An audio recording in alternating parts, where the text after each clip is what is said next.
Kronreif Trunkenpolz Mattighofen 1390 Evolution R. That's the name of the new Austrian beast with 190 horsepower and a 1,350 cubic centimeter engine. New larger engine, refined electronics, and significant technical improvements. Will this be the perfect mix to make it the best hyper-naked on the market? We're testing it together today to find out its pros and cons.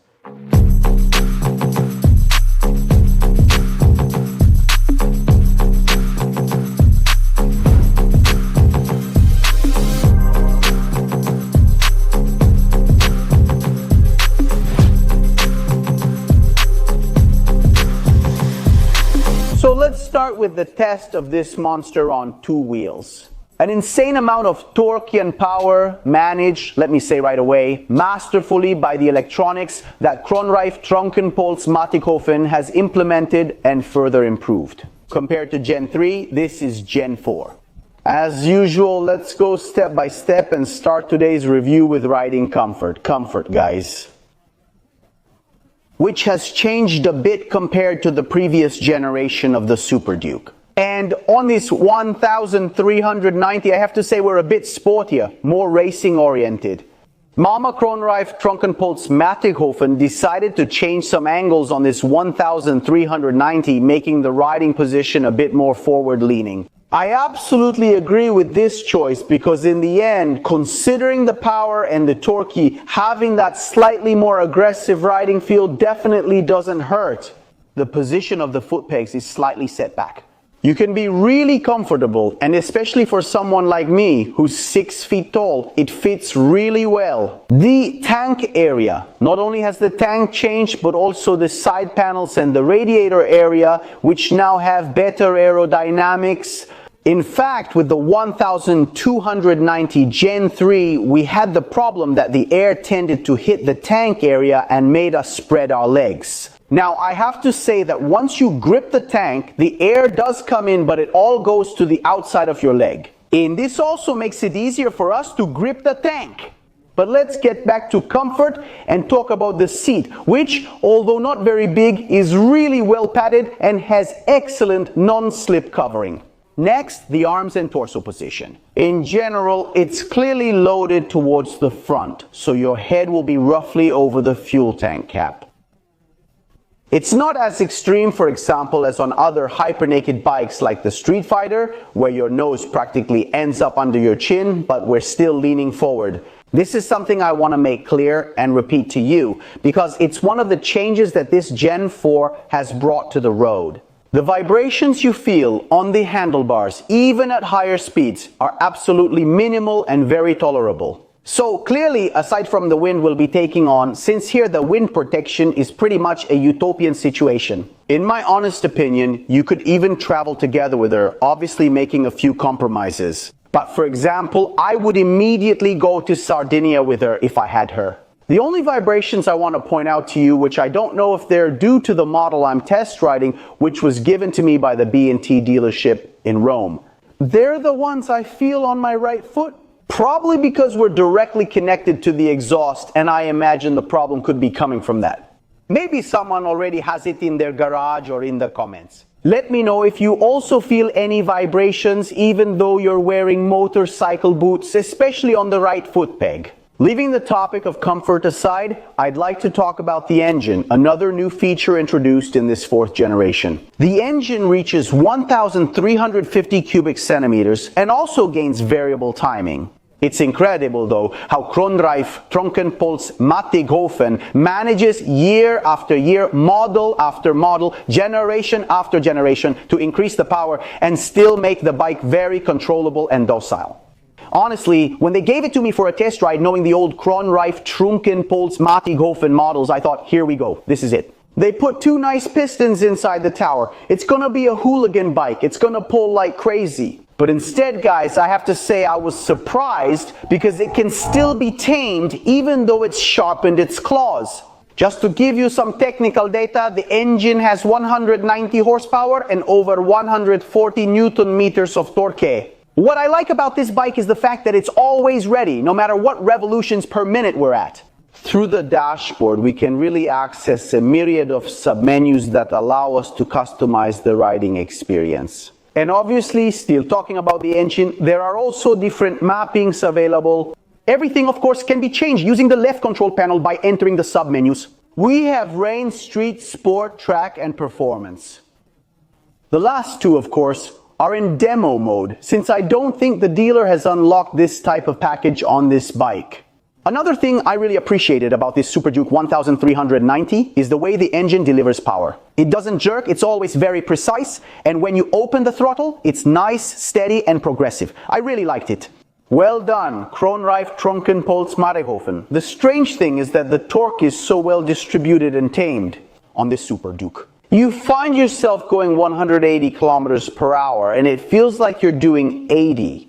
So it's weird, I can guarantee you that. I'm used to riding a pretty well-prepared Ducati Street Fighter Vive 4 anyway. The loyal viewers of the channel will definitely remember it, where, when I twisted the throttle, honestly, it felt like my arms were being ripped off. With this one, I can cover a lot of distance, reach high speeds, without really noticing it, so to speak. Now that we've finished talking about the engine, I'd like to move on to the suspension. The R EVO model has electronic suspension, while the base R model has manual mechanical suspension.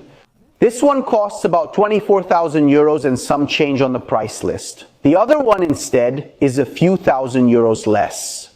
In my opinion, that's money well spent on a bike with this power. Having suspensions like the WP Opex SAP, that is semi-active electronic suspensions, is really a great plus. It's something that definitely increases the level of safety while riding. Unlike many other electronic suspensions on the market, Kronreif Trunkenpolz Matighofen gives us the possibility to change practically all the settings. So compression, rebound, but also preload both front and rear through the dashboard with the related suspension submenu. Several features aimed at racing, like lowering the front end. At the start, when the light turns green, if you take off and make a strong start, the front end will basically lower to keep you from lifting the front wheel too much, and thus boost performance, especially at the start.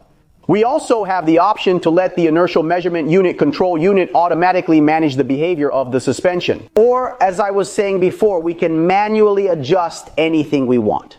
Completing the chassis, we find a frame that's been slightly revised compared to the previous generation, still with the classic trellis frame standard, but updated in some areas. For example, on the front end, the steering angle is slightly tightened to increase the bike's maneuverability, and this clearly makes it much sharper in hairpin turns and curves. In general, its environment is definitely a mix, tight, but it doesn't mind. The track outing is really amazing, the way it's set up. In the turn, it remains beautiful, precise, and on point, doing exactly what it should. It's a bike, oddly enough, that's very predictable. And this one, maybe also thanks to the stock tires, which I know very well since they're the Michelin Power Grand Prix. I hope next year Kronreif Trunkenpolz Matighofen makes the switch and moves to the Grand Prix 2 model.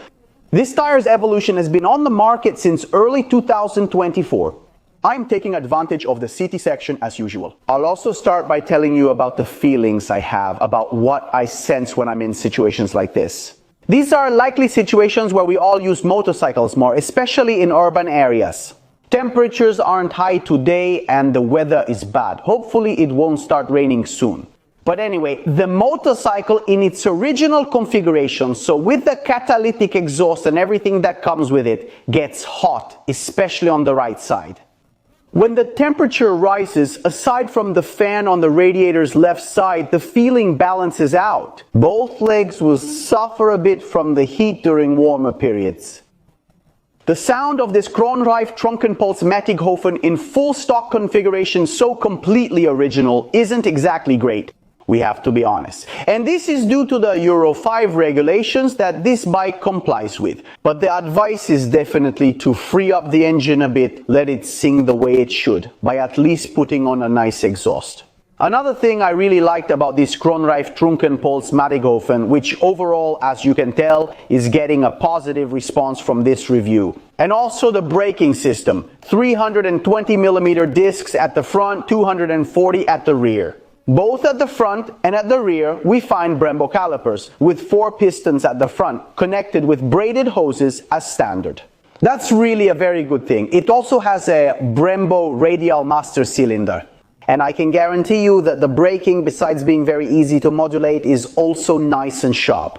That's a bit contradictory though. What I want you to understand is that if we pull a nice strong brake with the front, the bike squats down and just stays there. So in general, for me, it passes with flying colors. It's one of those braking systems that I'd probably keep. Original. Maybe with a nice brake pad, something a bit more high performing if we were to use it on the track. To tell the truth though, this Super Duke has something I really didn't like. I'll park and tell you about it. First, second, third, and even fourth gear, this is the wheelie power of this bike.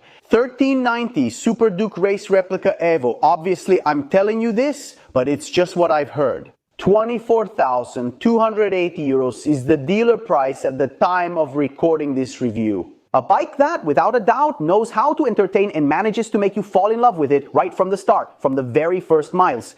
And it seems to be tameable with all the electronics that Kronreif Trunkenpolz Mattighofen has chosen to install on board.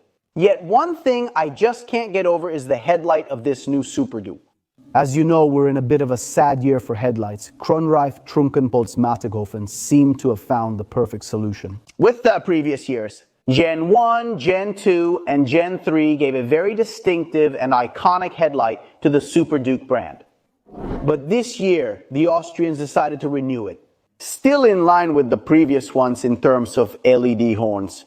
The only thing I just can't get over is the fact that the position LEDs are disconnected. I mean, they're 4 separate lights. If they had all been connected like on the previous generation, the look, at least in my opinion, would have been something else entirely. But this is the only flaw, let's call it that I was able to find, and it's purely a subjective thing. So, whether you love it or hate it, the Kronreif Trunkenpolz Mattighofen 1390 Super Duke R EVO I tested today really works like a charm. I liked it from the very first kilometers and I was able to get in sync with it right away. We've reached the end of this review. I invite you to subscribe to the channel by clicking the red button. If you liked it, leave a like and a comment below. That way you can help me with the channel and with new projects. It costs you nothing but means a lot to me. That's all from Freccia Verde and the Kronreif Trunkenpolz Mattighofen 1390 Super Duke R EVO. Tell me your thoughts. If you have it and maybe you've had some issues using it, write it down below. It can definitely be helpful to get feedback from someone who has tried it for a bit longer than I did today.